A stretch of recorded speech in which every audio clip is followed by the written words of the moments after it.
2016 के टी20 world cup में एक मैच हुआ था भारत और ऑस्ट्रेलिया के बीच में। भारत को सेमीफाइनल में क्वालिफाई करने के लिए 3 ओवर में 48 रन मारने थे। उस वक्त क्रीज पे 2 बैट्समैन थे, एक थे महेंद्र सिंह धोनी और दूसरा ऐसा बैट्समैन था जो अपने करियर के प्राइम में चल रहा था। उस मैच में वो प्लेयर ने एक ऐसी पारी खेली थी जो शायद पहले किसी ने ना खेली हो। उस पारी को देख के लोगों ने कहा कि ये उनके करियर की बेस्ट पारी रहेगी और शायद इससे बेहतर वो ना खेल पाए। लेकिन 6 साल बाद 23 अक्टूबर 2022 को उसी प्लेयर ने एक उससे भी बेहतरीन इनिंग्स खेल डाली। उतना ही रन मारे थे जितना उन्होंने पहली गेम में मारे थे, लेकिन जो सिचुएशन थी, जो मैच था भारत और पाकिस्तान के बीच एमसीजी में खेला जा रहा है, जहां पे 90,000 से ज्यादा लोग मौजूद थे।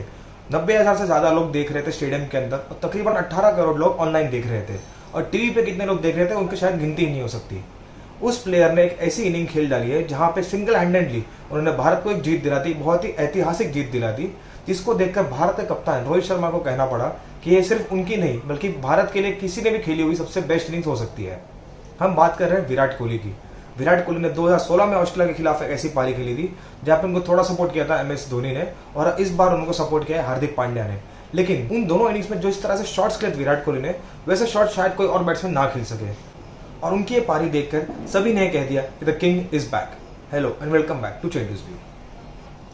भारत और पाकिस्तान के बीच एक हाई वोल्टेज मैच था और प्रेडिक्शन थी बारिश की। बारिश भले ही ना हुई हो, लेकिन कंडीशंस जो थी वो बॉलिंग फ्रेंडली थी और बॉल बहुत ही स्विंग हो रहा था।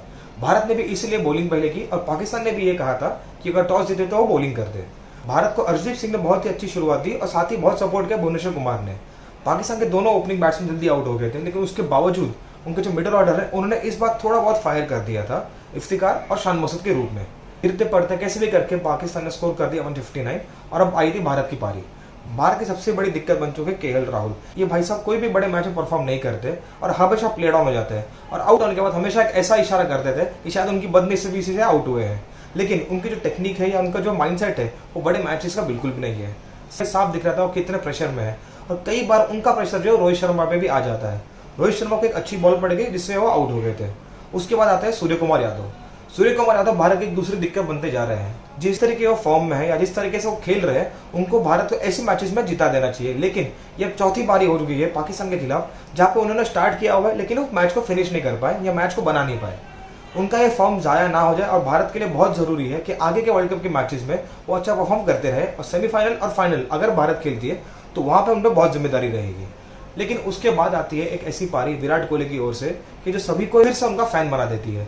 जिस तरह की पोजीशन भारत की थी 10 ओवर के बाद और उनको बाकी के 10 ओवर में चाहिए थे 115 रन, उनका साथ बहुत ही अच्छे से निभाया हार्दिक पांड्या ने। भारत की जो एग्रेसिव होने की शुरुआत थी वो हार्दिक पांड्या ने की थी मोहम्मद नवाज की ओवर में। मोहम्मद नवाज का जो 2 छक्के उन्होंने मारे और 1 छक्का विराट कोहली ने मारा, इससे साफ जाहिर हो गया था कि उनका जो आखिरी ओवर बचा है वो अब डालेंगे सीधा 20वां ओवर जैसे उन्होंने एशिया कप में किया हुआ था। इस पोजीशन को लाने में हार्दिक पांड्या का बहुत बड़ा हाथ था। लेकिन इसके बाद आखिरी के जो 8 ओवर है वहां पे हार्दिक पांड्या ने 18 गेंदों में से 10 रन स्कोर किए हैं। इसलिए पूरा प्रेशर जो था वो पड़ रहा था विराट कोहली के ऊपर।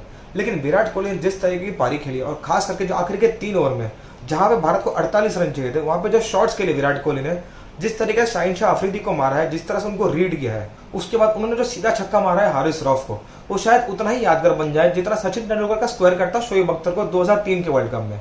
उस तरीके का शॉट विराट कोहली के अलावा वर्ल्ड क्रिकेट में कोई भी नहीं मार सकता, खासकर उस सिचुएशन में जहां पे आपको 8 गेंदों में 28 रन चाहिए और प्रेशर इतना हाई था। वहां पे उन्होंने उनको सीधा छक्का मारा और उसके बाद जिस तरीके से सेटअप किया है फाइनल लेग के ऊपर छक्का मारने के लिए, वो शायद दुनिया में कोई और बैट्समैन नहीं कर सकता था।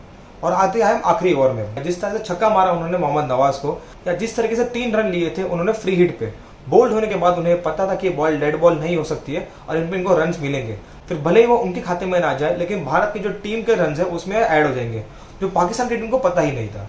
ये उनकी कामनेस थी और उनका प्रेजेंस ऑफ माइंड था, जहां पे उन्होंने 3 रन ले लिए और आखिर में रविचंद्रन अश्विन जहां पे उन्होंने वो बॉल को वाइड जाने दिया, उसके बाद कवर्स के ऊपर से सिंगल ले लिया भारत को जिताने के लिए। तो उन्होंने एक तरह से इंश्योर किया कि विराट कोहली की जो पारी है, जो बहुत ही बेहतरीन पारी थी, वो ओवरशैडो ना हो जाए भारत की हार से। विराट कोहली के जो इमोशंस थे, जिस तरह से उन्होंने एक्सप्रेस किया अपने आप को पोस्ट मैच प्रेजेंटेशन में या फिर जीत के बाद, ये साफ दिखाता है कि उनके लिए कितनी बड़ी या कितनी इंपॉर्टेंट इनिंग्स थी। अब बात करते हैं बाबर आजम की। ये बहुत ही बकवास कप्तानी करते हैं। ये पहली बार नहीं कि पाकिस्तान ऐसी कोई सिचुएशन से मैच हार गया हो। ये एशिया कप में भारत के खिलाफ हो चुका है, ये श्रीलंका के खिलाफ एशिया कप में हो चुका है, ये उनकी होम सीरीज में कितनी बार हो चुका है। लेकिन बाबर आजम की जो कप्तानी है वो बिल्कुल भी इंप्रूव नहीं होती। इसमें काफी दोष जो है वो रमीज राजा का भी है, फकीर मुश्ताक का भी है, जो इनको ट्रेन नहीं करते, सिर्फ उनकी बैकिंग करते हैं। इनका ध्यान सिर्फ यही रहता है कि बाबर आजम को एक कमर्शियल एस्पेक्ट कैसे बनाए, इनको इंप्रूव करने में कोई इंटरेस्ट नहीं है। और ये साफ दिखाई दे रहा है, जिस तरह से पाकिस्तान ने भारत को 31 for 4 कर दिया था, उसके बाद उनको किल के लिए जाना था और शायद अपने जो पेस बॉलर है उनको एक और ओवर दे देनी चाहिए थी विकेट के लिए, क्योंकि उसके बाद सिर्फ दिनेश कार्तिक बचे हुए थे। इनकी जो कप्तानी वो इतनी खराब है कि उन्होंने सिर्फ और सिर्फ स्पिनर को डल दिया अगले 4 ओवर, जहां पे हार्दिक पांड्या ने मोहम्मद नवाज का ओवर लूट लिया और इंश्योर कर दिया कि भारत के पास एक और ओवर स्पिनर का रहता है। जिस कंडीशन में जहां पे पेस बॉलर बहुत ही अच्छी बॉलिंग कर रहे हैं, उनकी सूटेबल कंडीशन है, वहां पे भारत के पास एक ऐसा ओवर था डेथ में जहां पे वो इजीली स्कोर कर सकते हैं। भारत के लिए अब बहुत जरूरी है कि अपने बाकी के जो मैचेस वो कन्विंसिंगली जीते और हो सके तो साउथ अफ्रीका को भी हरा दे, ताकि उनका जो सेमीफाइनल का रास्ता है वो बहुत ही स्मूथ चले जाए। साउथ अफ्रीका के लिए दिक्कत हो चुकी है कि उनका जो मैच था जिम्बाब्वे के साथ वो अभी हो गया है वॉश आउट, इसलिए उनके जो मुकाबला है पाकिस्तान के खिलाफ, जो फिलहाल लोग समझ रहे हैं कि नॉकआउट हो सकता है, लेकिन पाकिस्तान के मुकाबले के पहले उनका मुकाबला भारत के साथ है। अगर वो भारत को हरा देते हैं तो भारत की प्रॉब्लम भी बढ़ सकती है, क्योंकि भारत ने ये मैच लास्ट बॉल पर जीता हुआ है, इसलिए उनकी जो नेट रन रेट है वो इतनी अच्छी नहीं है। इसलिए जो बाकी की गेम्स है वहां पे भारत को एक बहुत ही कन्विंसिंग जीत जरूरी होगी, अगर वो साउथ अफ्रीका से हार जाते हैं तो।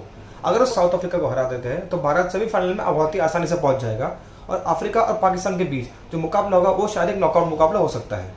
लेकिन साथ ही में हमें ध्यान देना रहेगा कि जिम्बाब्वे, बांग्लादेश और अफगानिस्तान ये तीनों ऐसी टीमें जो बहुत ही अच्छा खेल रही है और कभी भी किसी भी टीम को हरा सकती है। हम अगले वीडियो में बात करेंगे भारत और नेदरलैंड्स के प्री मैच के बारे में, और साथ ही जो ऑस्ट्रेलिया और श्रीलंका का मैच है उसके बारे में बात करेंगे, और इस ग्रुप में फिलहाल क्या चल रहा है उसके बारे में भी बात करेंगे। तब तक के लिए please like and share this video and subscribe to this channel. Thank you.